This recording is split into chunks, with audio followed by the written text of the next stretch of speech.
प्यारे बच्चों, मैं प्रदीप कुमार सिंह, सहायक अध्यापक बिहारीलाल इंटर कॉलेज से आपको कक्षा 10 के वाणिज्य का प्रथम अध्याय का अध्यापन कार्य करेंगे। अंतिम खाते हैं। अंतिम खाते वे खाते होते हैं जो वर्ष के अंत में तैयार किए जाते हैं।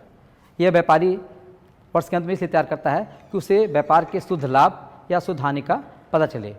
व्यापार शुरू में जब वो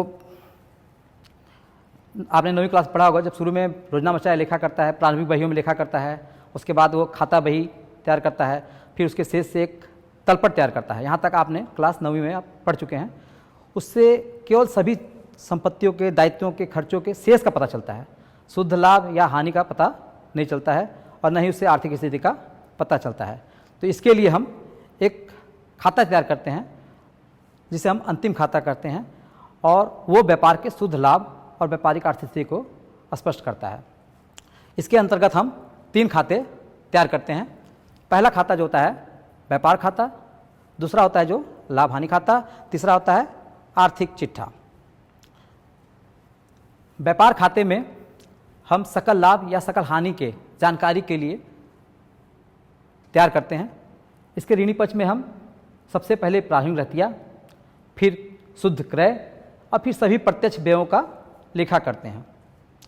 और इसके धनी पक्ष में हम विक्रय, उसमें से वापसी घटाकर या शुद्ध विक्रय और अंतिम रहतिया को लिखते हैं। इन दोनों पक्षों का हम फिर तुलना करते हैं कि किधर का योग ज़्यादा है।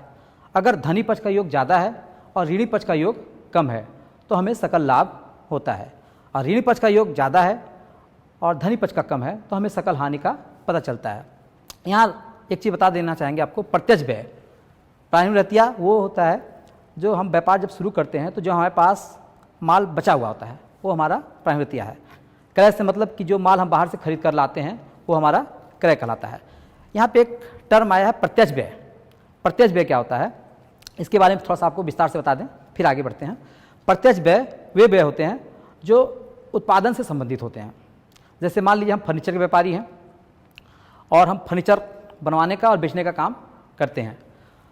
तो फर्नीचर के लिए हमें शुरू में कच्चे माल के तौर पर लकड़ी लगेगी, लकड़ी के साथ साथ कील, मजदूर, लाने में ढुलाई और बनाने में और भी फेविकॉल जो भी सामग्री लगेंगी, वो सभी खर्चे जो कहलाएंगे प्रत्यक्ष व्यय कहलाएंगे।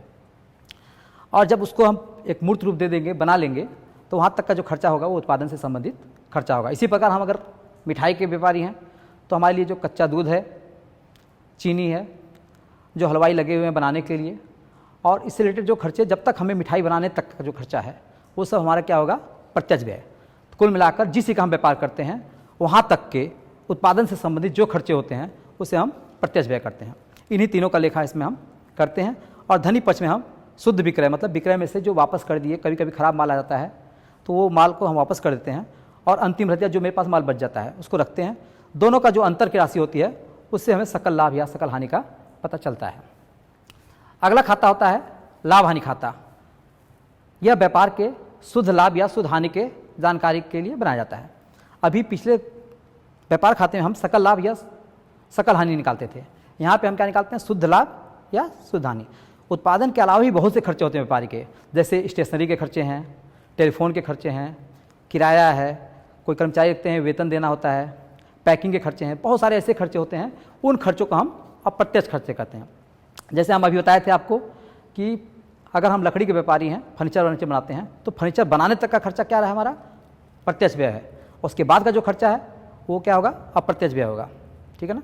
उसके लिए हम एक शोरूम खोले, उसके लिए टेलीफोन रखे, उसमें डाटा एंट्री कर रहे हैं, वहाँ कंप्यूटर रखे, और भी जो सामान रखते हैं, ये सब जो खर्चे होंगे और दिन प्रतिदिन जो खर्चे होंगे वो हमारे अप्रत्यक्ष खर्चे होंगे, बशर्ते वो 1 साल के अंदर होने वाले खर्चे हों। 1 साल से अधिक होने वाले खर्चे होंगे वो तो हमारे संपत्ति कहलाएंगे। इसके धनी पक्ष में अप्रत्यक्ष आय होते हैं। अप्रत्यक्ष आय से मतलब जो बेचने के अलावा आय होती हैं, जैसे कभी हमें कहीं से ब्याज मिला, कभी किसी व्यापारी से छूट मिली, कभी कहीं कमीशन मिला, तो ये सब जो आय होते हैं वो हमारे अप्रत्यक्ष आते हैं। मतलब ये बनाने से संबंधित या विक्रय से संबंधित नहीं होते हैं। तो इनको हम जब लेखा कर लेते हैं तो दोनों पक्ष का फिर हम टोटल करके चेक करते हैं। यदि धनी पक्ष का योग ज़्यादा होता है, ऋणी पक्ष का कम होता है, तो जो अंतर की राशि होती है हमारी शुद्ध लाभ कहलाती है। इसके विपरीत यदि ऋणी पक्ष का योग ज़्यादा है और धनी पक्ष का कम है, तो जो अंतर की राशि होगी वो हमारी शुद्ध हानि होगी। अगला है आर्थिक चिट्ठा। आर्थिक चिट्ठा को हम खाता नहीं कहते हैं, ये एक विवरण होता है जो एक दिन की आर्थिक स्थिति को बताता है, ये एक निश्चित दिन को हमारी आर्थिक स्थिति कैसी थी। ये 2 पक्षों में विभाजित होता है। जो बायां पक्ष होता है इसमें हम सभी दायित्वों का लेखा करते हैं, और जो दायां पक्ष होता है उसमें हम सभी संपत्तियों को लिखते हैं। यहाँ पर एक चीज खासियत होती है कि यह एक दिन के लिए बनाया जाता है, और लाभ हानि खाता और जो व्यापार खाता थे वो समाप्त होने वाले वर्ष के लिए बनाए जाते हैं, वो 1 वर्ष के लिए बनाए जाते हैं। ये दोनों के एक मुख्य अंतर भी हैं। और इस खाते की खासियत है, अगर आप सभी प्रश्न को सही कर रहे हैं, सब क्वेश्चन आपके सही हल किए जा रहे हैं, तो इसके दोनों पक्षों का योग समान होता है। अब हम आपको एक उदाहरण के द्वारा इस अंतिम खाते के बारे में विस्तार से समझाएंगे। आपको एक काल्पनिक उदाहरण दिया गया है। निम्नलिखित तलपट की सहायता से 31 मार्च 2010 को समाप्त वाले वर्ष के लिए एक अंतिम खाता तैयार कीजिए। इसमें एक तलपट दिया है 31 मार्च 2010 को। इसमें खातों के शेष हैं। 9वीं में आप तलपट तक पढ़ चुके हैं, वही यहाँ दिया गया है। सबसे पहले प्रारंभिक रतिया है। ये सभी व्ययों पे चर्चा भी कर देते हैं थोड़ा सा, कि आपको ज़्यादा क्लियर हो जाएगा। पहला टॉपिक है इसमें प्रारंभिक रतिया। प्रारंभिक रतिया जब हम व्यापार शुरू करते हैं नए वर्ष का, तो उस समय जो माल हमारे पास बचा होता है पिछले वर्ष का, वो हमारा क्या होता है, प्रारंभिक रतिया। या ऐसे कह लीजिए कि जो पिछले साल का हमारा अंतिम रतिया होता है, वो इस साल का हमारा क्या होता है, प्रारंभिक रतिया। तो यहाँ पे प्रारंभिक रतिया क्या है, जो माल हमारे पास शुरू में बचा हुआ है पहले से। दूसरा चीज़ है क्रय एवं विक्रय। जो माल हम बाहर से खरीदते हैं वो हमारा क्रय कहलाता है, जो माल हम बाहर को बेचते हैं वो हमारा क्या होता है, विक्रय। फिर दिया है मजदूरी। मजदूरी का जो खर्चा है, मजदूर कहाँ लगते हैं, जहाँ उत्पादन से रिलेटेड काम होता है, तो यहाँ मजदूरी उत्पादन से रिलेटेड खर्चा है, अर्थात प्रत्यक्ष खर्चा है। तो इसे हम कहाँ दिखाएंगे, ये व्यापार खाते में जाएगा। विक्रय एवं क्रय वापसी। विक्रय वापसी जो है विक्रय से रिलेटेड है, तो वो विक्रय से घट जाएगा। क्रय वापसी जो है क्रय से रिलेटेड है, तो उसे हम क्रय से घटा देंगे। कटौती। कटौती छूट। जब हम किसी से माल लेते हैं या किसी को माल बेचते हैं, तो जब कभी हम छूट पाते भी हैं, कुछ छूट देते भी हैं, तो वो कटौती कहलाती है। ये दोनों पक्ष में आ सकते हैं। अगर ऋणी पक्ष में है तो उसे ऋणी पक्ष में दिखाएंगे लाभ हानि खाते के, और धनी पक्ष में है तो लाभ हानि खाते के धनी पक्ष में दिखाएंगे। अगला खर्चा है वेतन। कंपनी में, व्यापार में बहुत से कर्मचारी भी काम करते रहते हैं, जिनको हर महीने एक निश्चित पारिश्रमिक देना पड़ता है, जिसे हम वेतन कहते हैं। ये भी एक प्रकार का खर्च है, लेकिन ये उत्पादन से संबंधित खर्च नहीं है, इसलिए इसे हम लाभ हानि खाते के ऋणी पक्ष में दिखाएंगे। यात्रा व्यय। व्यापारियों को अपने पैसे की वसूली के लिए, ग्राहकों से संपर्क के लिए यात्राएं करनी पड़ती हैं, जिससे जो व्यय होता है वो भी एक प्रकार का व्यापारिक खर्च है, लेकिन यह बिक्री बढ़ाने से रिलेटेड खर्चा है, इसलिए इसे हम व्यापार खाते में न लिखकर लाभ हानि खाते के ऋणी पक्ष में लिखते हैं। किराया तथा कर। किराया जब हम कोई संपत्ति किराए पे लेके काम करते हैं तो वो होता है, और कर जब हम कोई आय होती है तो उस पर एक निश्चित दर से हमें सरकार को कर भी देना पड़ता है, वो होता है। तो ये दोनों खर्चे जो हैं उत्पादन संबंधित नहीं हैं, बल्कि हमारे बाद के खर्चे हैं। तो इन दोनों को हम लाभ हानि खाते के ऋणी पक्ष में दिखाते हैं। अगला है ढुलाई। ढुलाई जो खर्च होता है ये दोनों में होता है, व्यापार खाते में भी होता है, लाभ हानि खाते में होता है, लेकिन यहाँ ढुलाई से पहले कोई नाम नहीं दिया गया। ये 2 प्रकार की होती हैं, एक आंतरिक होता है और एक बाह्य ढुलाई होती है। आंतरिक ढुलाई जो होती है वो जब हम माल खरीद कर लाते हैं उस पर जो ढुलाई लगती है वो होता है। और बाह्य ढुलाई ऐसी ढुलाई है जिसमें हम माल जब बेचते हैं तो उस पर जो ढुलाई दी जाता है वो बाह्य ढुलाई होती है। जब प्रश्न में स्पष्ट न किया जाए कि ढुलाई कौन सी है, तो हम इसे व्यापार खाते का मानकर हल कर लेंगे और उसे अपने वर्किंग नोट में भी लिख देंगे कि यह मानकर हल किया गया है कि ढुलाई व्यापार खाते की मद है। बीमा। जिसी का हम व्यवसाय करते हैं उनमें जो संपत्ति, माल इत्यादि होते हैं उसे हम सुरक्षित रखने के लिए बीमा करवा लेते हैं। बीमा भी एक प्रकार का व्यय है, लेकिन ये उत्पादन से संबंधित नहीं है बल्कि संरक्षण से संबंधित है, तो इसे हम लाभ हानि के ऋणी पक्ष में दिखाएंगे। भवन। देखने में भवन में भी जो इन्वेस्ट है वो भी खर्च है, लेकिन इसे हम लाभ हानि खाते में नहीं दिखाते हैं। लाभ हानि खाते में वही खर्चे रखते हैं जो बारंबार प्रकृति के होते हैं, जो बार बार होते रहते हैं। जो ऐसे खर्चे हैं जो काफ़ी दिनों तक जिनकी आयु होती है उसे हम संपत्ति मानते हैं। तो भवन का लाइफ जो होता है काफ़ी सालों तक का होता है, तो ये संपत्ति है, तो इसे हम आर्थिक चिट्ठे के संपत्ति पक्ष में दिखाएंगे। अगला है मशीन। मशीन भी इसी प्रकृति का है, इसकी भी लाइफ काफ़ी दिनों की होती है, तो इसे भी हम संपत्ति पक्ष में दिखाएंगे, इसे खर्च नहीं मानेंगे। रोकड़ शेष। जो पैसा हमारे पास बचा हुआ है व्यापार में, वो रोकड़ शेष कहलाता है। ये भी हमारी संपत्ति है। बैंक शेष जो हमारे बैंक में पैसे पड़े हुए हैं, हमारे खाते में जमा हैं, वो हमारे बैंक शेष कहलाते हैं। ये भी हमारी एक प्रकार की संपत्ति है। पूंजी को हम लोग दायित्व मानते हैं। पिछले क्लास में आपको बताया गया था कि व्यापार का अस्तित्व जो होता है व्यापारी से अलग होता है, पृथक अस्तित्व होने के कारण इसमें जो पूंजी लगी रहती है वो व्यापारी को फर्म के द्वारा लौटानी पड़ेगी फ्यूचर में, तो इसलिए इसको हम दायित्व मानते हैं।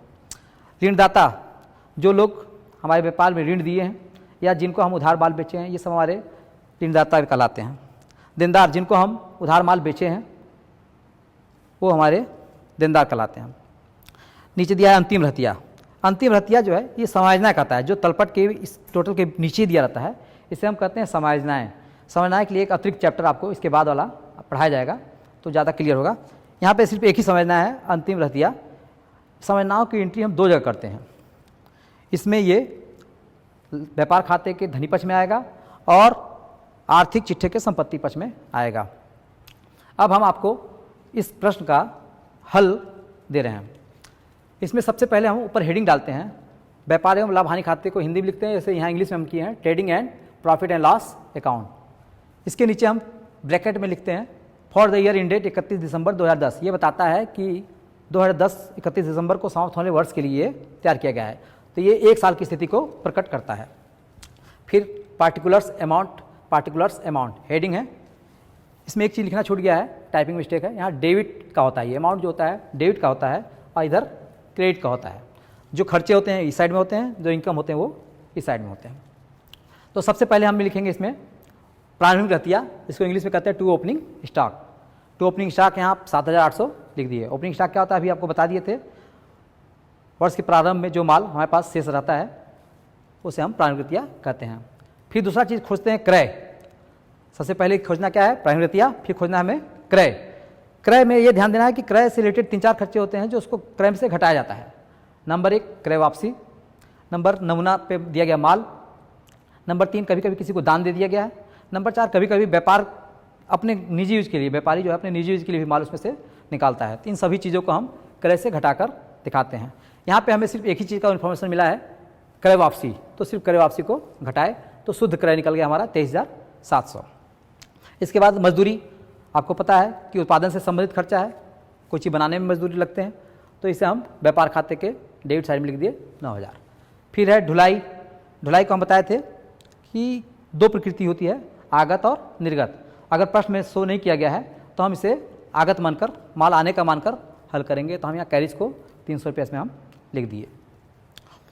और इधर सबसे पहले विक्रय खोजते हैं। विक्रय में भी वही कंडीशन है, वापसी को घटा देते हैं। विक्रय था 38,800, इसमें से हम 200 रुपये घटा दिए, 38,600 रुपया आ गया। इसके बाद हमारे पास अंत में, वर्ष के अंत में भी माल बचा रह जाता है। जो इस साल बचेगा वो अगले साल का हमारा प्रारंभिक रहतिया होगा, इस साल का क्या होगा, अंतिम रहतिया है। अंतिम रहतिया को हमने यहाँ पे लिख दिया। इधर का टोटल हमने किया 50,400 और इधर का यह आया 41,800, लेकिन ज़्यादा टोटल किधर का है, 50,400। तो 50,400 दोनों साइड में हम लिखेंगे, ठीक है। और उसमें से 41,800 को घटा के ये रकम निकाल लेंगे जो हमारा क्या कहलाएगा, ग्रॉस प्रॉफिट या सकल लाभ, ठीक है। यहाँ तक आप लोग को समझ में आ गया। अब इसको जो ग्रॉस प्रॉफिट होता है, जो डेबिट साइड में आता है, उसको हम उल्टे साइड में पोस्ट करते हैं, जैसे हम लेजर बनाते थे तो करते थे, ठीक है ना। बैलेंस को यहाँ फॉरवर्ड करते हैं, ब्रॉट डाउन करते हैं। तो ग्रॉस प्रॉफिट BD यहाँ पे लिख दिए, 9,600 रुपये यहाँ पे आ गया है। इसके बाद जो अप्रत्यक्ष खर्चे हैं उनको यहाँ लिखेंगे और जो अप्रत्यक्ष आए उनको यहाँ लिखेंगे। अप्रत्यक्ष खर्चों में सबसे पहले हमें मिला था वेतन, यहाँ लिख दिए टू सैलरी 4,000 रुपये। फिर टू ट्रैवलिंग एक्सपेंसेस, यात्रा व्यय 500 रुपये। फिर किराया और कर था, टू रेंट एंड टैक्स 500 रुपया। फिर बीमा था, टू इंश्योरेंस 400 रुपये। इसके बाद दोनों तरफ का टोटल फिर करेंगे, ये अभी हमें नहीं पता है। इधर का टोटल क्या होगा, 10,600। इधर का टोटल क्या होगा, 5,400। चूँकि अभी ये नहीं है तो टोटल ज़्यादा किधर का है, इधर का। तो इधर का 10,600, इधर भी 10,600 लिखेंगे। अंतर की राशि जो है 10,600 में से 5,400 को घटाकर जो अंतर की राशि आएगी 5,200, उसको हम यहाँ पे लिख देंगे नेट प्रॉफिट। ये नेट प्रॉफिट जो है बैलेंस शीट में जाके जुड़ जाएगा। यहाँ आपको ये स्पष्ट हो जाना चाहिए, जो लाभ हानि खाता है ये 1 वर्ष के लिए बनाया जाता है। अब हम चलेंगे आर्थिक चिट्ठा पे। आर्थिक चिट्ठा में सबसे पहले हेडिंग डालते हैं ऊपर बैलेंस शीट। बैलेंस शीट जो है एक दिन की स्थिति को प्रकट करता है, इसलिए इसमें जो डेट कोष्टक में जो इन्फॉर्मेशन लिखते हैं वो लिखते हैं एज ऑन 31 मार्च 2010। 31 मार्च 2010 को बनाया जा रहा है, तो 31 मार्च 2010 यहाँ पे हम लिख दिए। इसके बाद पहला हेडिंग क्या है, लायबिलिटीज़। इधर सभी बाहर के जो दायित्व हमारे उनके बारे में हम लिखेंगे, उसमें पूंजी भी सम्मिलित है, बाह्य दायित्व माना जाता है। फिर अमाउंट, फिर असेट्स, फिर अमाउंट। सबसे पहले हम क्रेडिट में जो मदद दी गई हैं उसको हम इसमें खोजते हैं। तो सबसे पहले हमें मिल जाएगी पूंजी। पूंजी को खोजना है। अस्थायित्व कर इसको बनाने के 2 तरीके होते हैं, एक तरलता कर्म होता है, एक अस्थायित्व कर्म। इसको हम अस्थायित्व कर्म में सॉल्व किए हैं। तो सबसे पहले हमको बड़े बड़े संपत्तियों, अस्थायी संपत्तियों को और पूंजी को ढूंढना पड़ेगा। तो सबसे पहले हम पूंजी ढूंढे, वो कितना था 26,000। इस पूंजी में हम जो व्यापारी के द्वारा लाभ हुआ है, लाभ हानि खाते का जो लाभ हुआ है उसे जोड़ देते हैं। उसमें लाभ हमारे अभी ट्रेडिंग में कितना आया था 5,200। 26,000 और 5,200 को जोड़कर 31,200 आ गया। हमारी टोटल पूंजी अब कितनी हो गई 31,200। इसके बाद लेनदार या ऋणदाता दिया था उसे हम लिख दिए। क्रेडिट में और कोई मदद नहीं दी गई थी, तो बस 2 ही आइटम यहाँ पे मिले। इसी प्रकार संपत्ति पक्ष में जो मदद थी, सबसे पहले था भवन।